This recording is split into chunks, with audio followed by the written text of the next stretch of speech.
한 주간 동안 여러분들 잘 지내셨습니까? 오늘 건강한 모습으로 여러분들 뵈니까 너무 반갑고 감사합니다. 오늘 특별히 창조절 11째 주일이면서 추수감사주일로 지킵니다. 추수감사절을 우리가 지키면서 범사에 감사하라 라는 말씀으로 함께 은혜를 나누기를 원합니다. 추수감사절 유래는 지금부터 400여 년 전에 1620년 9월 영국의 청교도들이 신앙의 자유를 위해서 조그마한 배를 타고 길이 27m에 불과한 범선을 타고 대서양의 거센 풍파와 싸우면서 66일 동안 항해를 하여서 신대륙에 도착을 했습니다.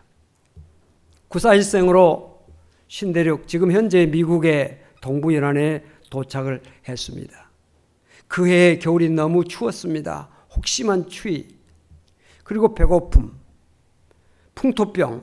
그래서 처음 출발한 102명 가운데 절반 사람들이 첫 해에 죽었습니다. 그들은 대륙에 도착해서 첫 번째 예배드릴 수 있는 처소를 마련하고 그 다음에 자기들의 살 집들을 지으면서 필사적으로 땅을 개간하여 농사를 지었습니다.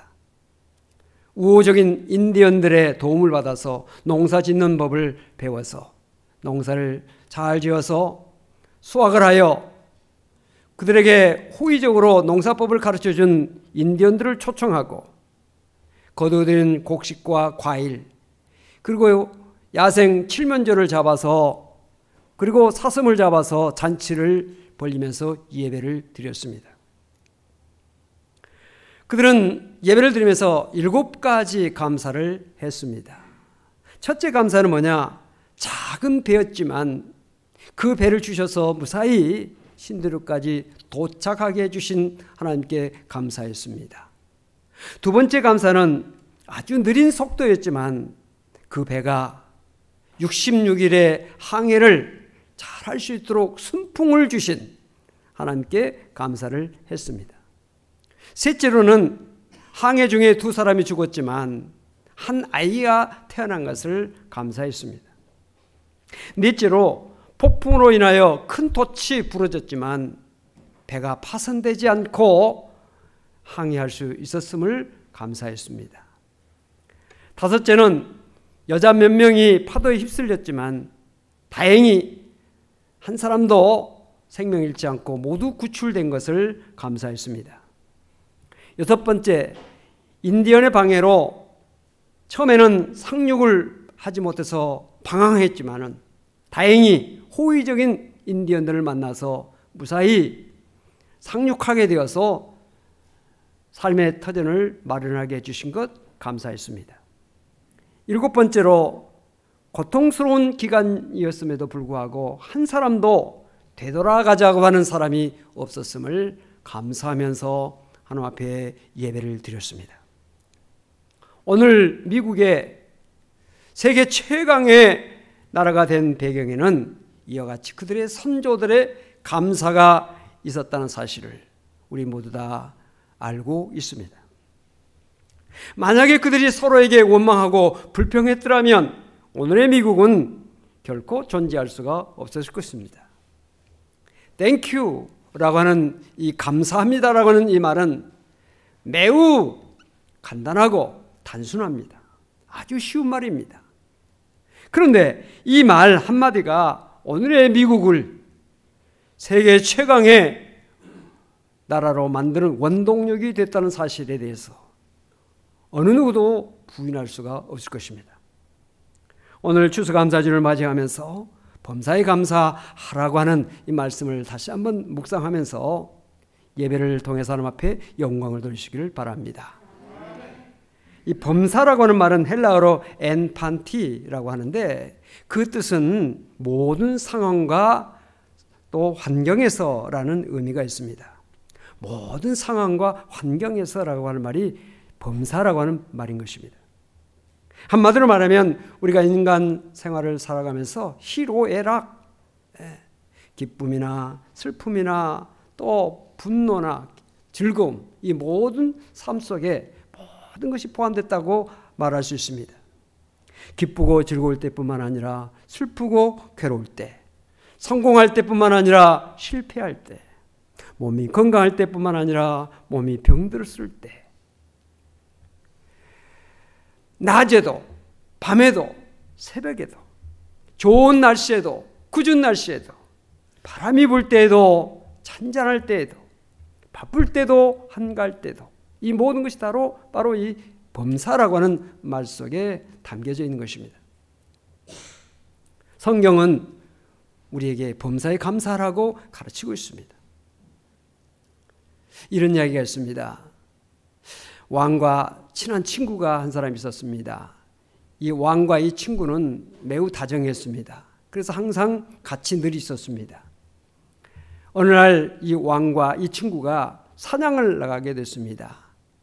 사냥을 하면서 이 친구가 왕에게 총알을 장진해서 왕에게 건네주었습니다. 그런데 그 왕이 총을 건네받는 순간에 잘못해서 방아쇠를 당겨가지고 자기의 발을 향해서 발사하게 됐습니다. 그래서 엄지발가락 하나가 총알에 맞아서 떨어져 나가게 됐습니다. 그래서 사냥하다가 중지하고 궁궐로 돌아와서 치료를 했습니다. 그런데 그 친구는 버릇이 하나 있었습니다. 무슨 버릇이 있었느냐면 항상 어떤 일이 일어났을 때 그거 참 잘 되었군, 그런 말을 하는 습관이 있었습니다. 그래서 왕이 총에 맞아가지고 엄지발가락이 떨어지는 그 고통 속에 그거 참 잘 되었군 라고 말을 한 것입니다. 화가 머리끝까지 올라온 그 왕이 총에 맞아서 지금 엄지발가락이 떨어지는 그 고통 중에 있는데 잘 되었군 하고 옆에서 이야기했으니 얼마나 화가 났겠습니까? 아무리 친구여도. 그래서 그 친구를 감옥에다 집어넣고 말았습니다. 감옥에 가면서 친구가 말합니다. 잘 되었군 하고 감옥에 들어갔어요. 상처가 다 아물고 1년 후에 왕이 사냥을 하게 됐습니다. 친구 없이, 친구는 감옥에 있는데 사냥을 가가지고 말을 타고 짐승을 쫓아갑니다. 말을 타고 짐승을 쫓아가면서 사냥하는 것은 사냥꾼의 즐거움이지요. 그래서 짐승을 쫓아서 계속 추격하다 보니까 깊은 산속으로 들어가게 됐고 그것이 바로 식인종들이 살고 있는 지역으로 들어갔습니다. 그래서 왕이 식인종들한테 붙잡혔습니다. 식인종들은 왕을 붙잡고 이거 좋은 먹을거리가 생겼다. 젊고 싱싱하고. 그래서 왕을 잡아서 묶어가지고 이제 모닥불에다가 구워서 먹으려고 불에다 올리려고 딱 하는데 보니까 왕의 엄지발가락이 하나 없는 겁니다. 근데 그 식인종들의 관습 중에 하나는 사람을 잡아서 먹는데 절대로 불구자, 절대로 온전치 못한 사람은 안 먹는 습관이 있었어요. 그래서 불에서 구워서 먹으려고 딱 보는 순간에 엄지발가락이 없으니까 이건 먹을 것이 안 되는구나 하고 풀어서 내쫓아버렸습니다. 그래서 구사일생으로 궁궐로 돌아와서 자기의 발가락을 바라보면서 생각했습니다. 내가 죽지 않고 온 것은 친구 덕이 있구나. 이런 생각을 해가지고 감옥에 있는 친구를 불러냅니다. 그래가지고 친구에게 고맙네. 자네 때문에 내가 생명을 잃지 않고 살아왔네. 하면서 자초지종을 이야기한 겁니다. 그랬더니 그 친구가 그거 참 잘 되었군 하고 말을 한 겁니다. 뭐가 잘 되었어? 나 때문에 자네 1년 동안 감옥에 있으면서 그것이 뭐가 잘 됐단 말인가? 참 잘 된 일이죠 라고 말한 겁니다. 뭐가 잘 되었어? 제 이야기 들어보세요. 제가 감옥에 안 갔더라면 왕과 함께 사냥을 갔을 거 아닙니까? 그렇지. 사냥에 가가지고 식인종한테 붙잡혔을 거 아닙니까? 그렇지. 그거 틀림없지. 사냥꾼이 붙잡혔는데 식인종들이 잡아서 먹을 거 아닙니까? 그건 나는 발가락이 온전하니까 나만 잡혀서 죽을 거 아닙니까? 그래서 잘 된 겁니다. 그래서 그 왕이 무릎을 탁 치면서 그 말이 옳네. 네. 이 이야기가 우리에게 뭘 가르쳐 줍니까? 감사하는 자에게 감사할 수 있는 조건이 온다 하는 이야기를 우리에게 생각하게 하는 것입니다. 여러분, 우리가 성경을 보면 이 감사의 내용이 참 많습니다. 성경을 읽어보면 감사라고 하는 단어, 감사에 대한 내용이 너무 많이 있어요. 176회가 이 감사에 대한 내용이 성경에 씌어져 있다고 합니다. 여러분, 우리가 성경을 보면 제사장도 나오죠, 레인도 나오죠, 찬양대도 나오죠. 그들이 세워진 이유는 하나님께 감사하기 위해서, 감사로 제사, 감사로 찬양, 감사로 봉사하기 위해서 모든 직분자들이 세워졌다는 사실을 우리가 성경을 통해서 알 수가 있습니다. 창세기 1장부터 요한계시록 22장까지 감사하는 사람들을 우리가 쭉 찾아보면 모두 다 한결같이 믿음의 사람들이었다는 사실을 알게 하는 것입니다. 여러분, 믿음이 없는 사람은 결코 감사하지 못합니다. 그러나 믿음 있는 사람은 특징이 감사에 있어요. 성경을 읽어보면 감사에 대한 말씀이 곳곳에 많이 있는데 우리가 대표적으로 몇 군데의 말씀을 함께 살피면서 그 말씀을 음미할 수 있기를 바랍니다. 시편 107편 1절 말씀을 우리가 말씀을 함께 읽겠습니다.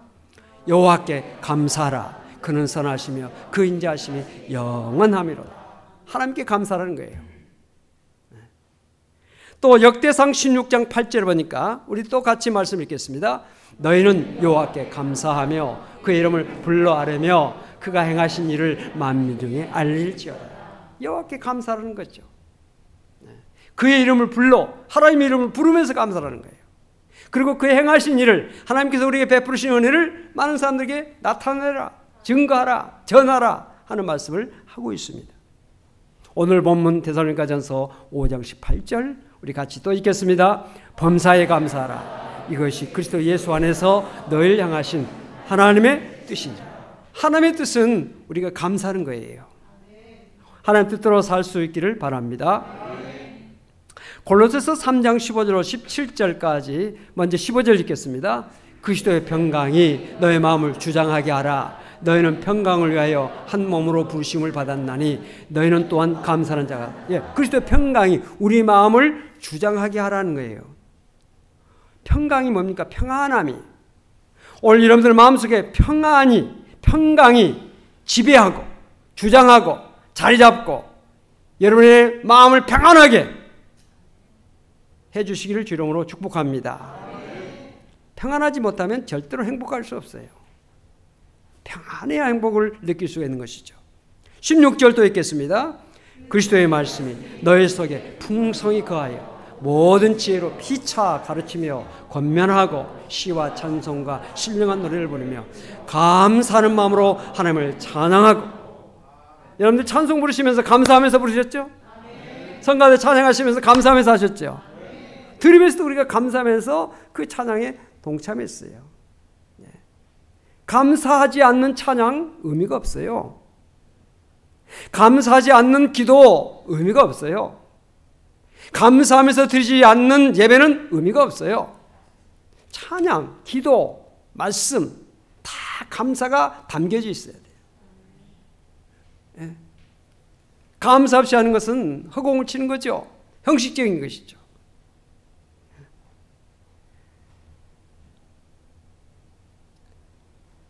빌립보서 4장 6절로 7절 또 읽겠습니다. 아무것도 염려하지 말고 다만 모든 일에 기도와 간구로 너희 구할 것을 감사함으로 하나님께 아뢰라. 7절 그리하면 모든 지각에 뛰어난 하나님의 평강이 그리스도 예수 안에서 너희 마음과 생각을 지키시리라. 아멘. 우리가 염려할 것이 얼마나 많습니까? 하루에도 근심할 것, 염려할 것 참 많지요. 근데 우리가 염려할 것이 없다면 성경에서 염려하지 말라는 말씀을 할 필요가 없겠죠. 우리 마음속에 늘 염려가 있으니까 성경은 우리에게 염려하지 말라 하는 말씀을 우리에게 주시고 계신 것입니다. 오늘도 여러분들이 염려하는 마음을 가지고 나왔을지라도 말씀을 듣고 찬송하고 기도하는 가운데 염려를 떨쳐버리고 마음의 평강을 가지고 마음과 또 생각 평강으로 지키신다 그랬어요. 평강이 우리의 마음과 생각을 꽉 이렇게 지켜져서 어떤 자리에서나 어떤 형편 속에서도 마음이 평안하고 그 평강을 유지하면서 살 수 있는 여러분 되시기를 바랍니다. 성경에 나타난 믿음의 사람들을 보십시오. 아브라함, 이삭, 야곱, 모세, 여호수아, 다윗, 베드로, 바울, 그 밖에 믿음의 사람들 다 보십시오. 모두 다 감사하는 사람들이 있어요. 오늘 여러분들이 믿음의 사람들이시면 감사가 늘 나타나야 돼요. 아멘. 소크라테스의 제자이면서 세계적 철학자 플라톤, 그는 세 가지 감사를 했다고 전해지고 있습니다. 저는 이 플라톤이 세 가지를 감사했다고 하는 그 내용을 보면서 대철학자가 이런 감사밖에 못했을까 하는 생각을 해봤어요. 첫 번째, 그는 뭘 감사했느냐? 남자로 태어난 것을 감사했어요. 요즘은 이런 소리 하면요, 큰일 납니다. 여성 폄하 뭐 이래가지고. 그 당시 그 고대에 나왔으니까 다행이지. 요즘 이런 말 했다가는 물매 맞아요. 좀 여성들 입장에서 사람 이런 소리를 해. 좀 기분 나쁘지 않아요? 두 번째는 뭐냐? 야만인이나 짐승으로 태어나지 않고 히라비인으로 태어난 거 감사했어요. 히라비인으로. 저는 이걸 보면서 나는 대한민국의, 한국의, 대한민국 국민으로 태어난 거 감사했어요. 요즘 시대에 더군다나, 미국 보십시오. 하루에도 12만, 13, 이렇게 많은 사람들이 지금 코로나 걸려가지고 지금 또 수천 명씩 죽어가고. 미국, 대단하다는 미국, 영국, 프랑스 이번에 그 뉴스에 보니까 봉쇄령이 내려가지고 거리가 그냥 차도 안 다니고 아주 그냥 아무도 없어. 그 사진이 탁 나와 있어요. 차도 없죠. 사람도 거르는 사람이 없어요. 아마 우리나라 서울에 봉쇄령이 내렸으면 오늘 우리가 교회에 나오지도 못했고 일상생활도 못해요. 대한민국 태어난 것 참 감사해요. 그 다음에 세 번째는 소크라테스와 함께 사는 시대 속에 태어난 것. 소크라테스와 같은 시대에 태어난 것을 감사했어요.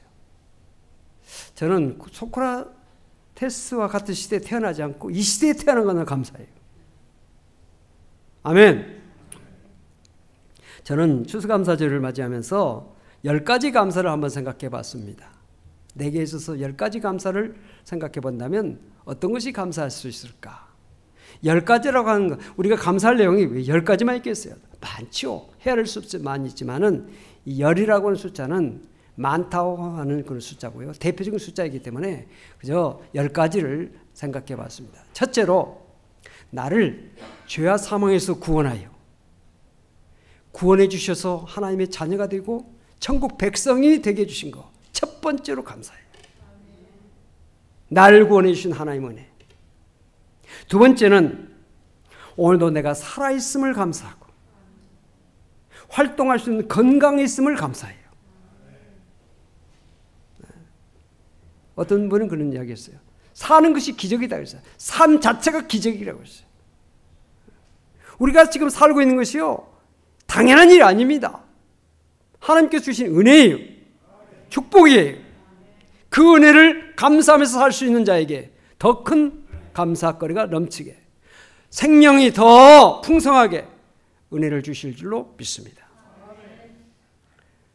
세 번째는 내게 믿음의 부모님 주신 것 감사하고 믿음의 가정에서 태어난 것 감사해요. 내가 지금 가지고 있는 믿음은 부모님이 내게 물려주신, 부모님이 내게 주신 그 믿음이에요. 저는 부모님에게 가장 감사한 것이 내게 믿음을 심어준 거. 나는 그것은 평생 하나님 앞에 설 때까지 감사를 안고 살아가는 그 제목이다. 가장 큰 제목이다 라고 하는 것을 생각합니다. 네 번째는 내게 가정을 주시고 사랑하는 아내와 두 아들과 며느리, 나에게 큰 기쁨을 주고 있는 손자들 감사해요. 다섯 번째는 부족하기 짝이 없는 나를 택하여 목회자로 세워주시고 사용해 주신 것 감사해요. 우리가 교육자들이 모일 때마다 기도할 때마다 우리를 사용해 주신 거, 써주신 거 감사하고 하나님 앞에 영광을 돌리고 있어요. 여섯 번째는 내게 섬길 수 있는 교회와 성도들을 주신 것을 감사해요. 여러분이 있음을 감사한다 이 말이죠. 아멘. 그 다음에 나의 목회에 좋은 동역자로서 신실한 부교육자들, 우리 교회 지금 부교육자들, 지금 제가 목회하면서 부교육자들을 수없이 많이 됐는데요, 참 그때마다 좋은 훌륭한, 나보다 훨씬 훌륭한 분들을 제게 붙여주셨어. 저를 목회를 돕고 함께 교회를 섬길 수 있도록 해주신 하나님께 감사하고 있어요. 어제도 우리 부목사님 한 분 11시 반까지, 지금 보일러가 밑에 보일러가 제대로 안 돌아가지고 그 보일러 공사를 하고 있는데 그 보일러를 지켜보면서 그 제대로 연결됐는지 가지고 오늘 주일학교 아이들이 따뜻하게 예배드릴 수 있도록 하기 위해서 그렇게까지 충실하게 그 자리를 지키면서 그 일을 한 것이에요. 얼마나 정말 훌륭합니까? 부교육자들을 하나님께서 훌륭한 부교육자들 부주신 거 감사하고요. 우리 장로님들이 다 훌륭해요. 다 기도 열심히 하시죠. 충성하시죠. 봉사하시죠. 우리 장로님들, 훌륭한 장로님들 곁에 있는 거 감사하고, 우리 권사님들 너무 감사하고, 기도들 열심히 하시고 봉사도 열심히 하시고 감사해요. 우리 집사님들, 성도님들 참 감사해요. 우리 가운데는 10년, 20년, 30년 이상 제 곁에서 함께 신앙생활을 하신 분들이 계세요. 너무너무 참 감사해요.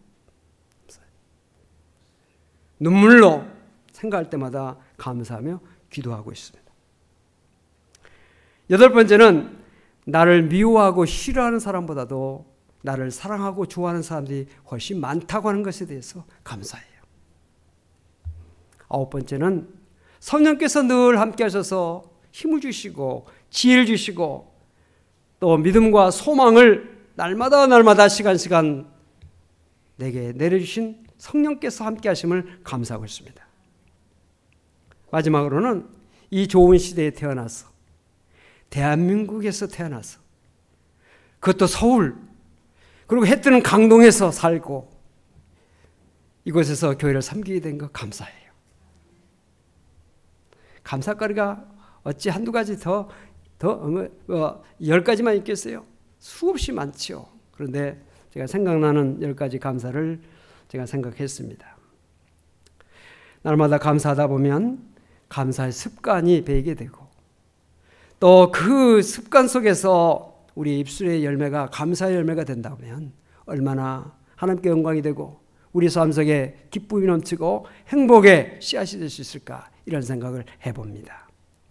스위스의 사상가 칼 힐티는 그의 행복론이라고 하는 그의 저서에서 행복의 첫 번째 조건으로 감사를 꼽고 있습니다.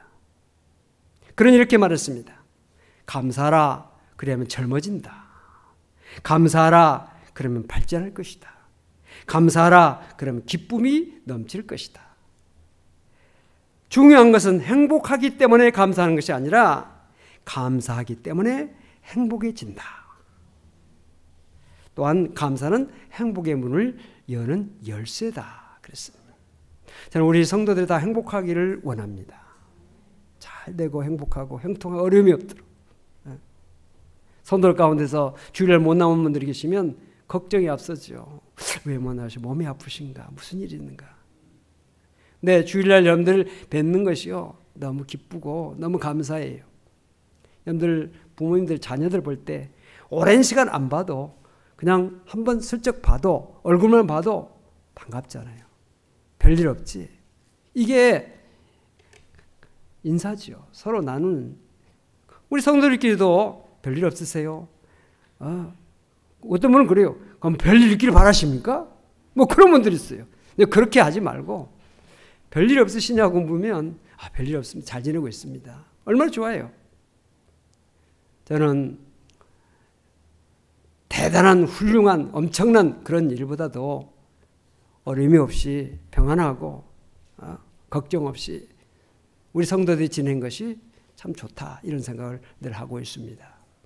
오늘 추수감사주일을 맞이하면서 참 하나님의 은혜를 감사하고 우리 성도님들에게 감사하는 마음을 가지고 주일을 지키면서 오늘 부득이 참여하지 못하고 영상으로 예배드리는 성도들도 오늘 이 시간을 지켜서 각 처소에서 예배드리고 있는 여러분들에게도 감사의 말씀을 전합니다.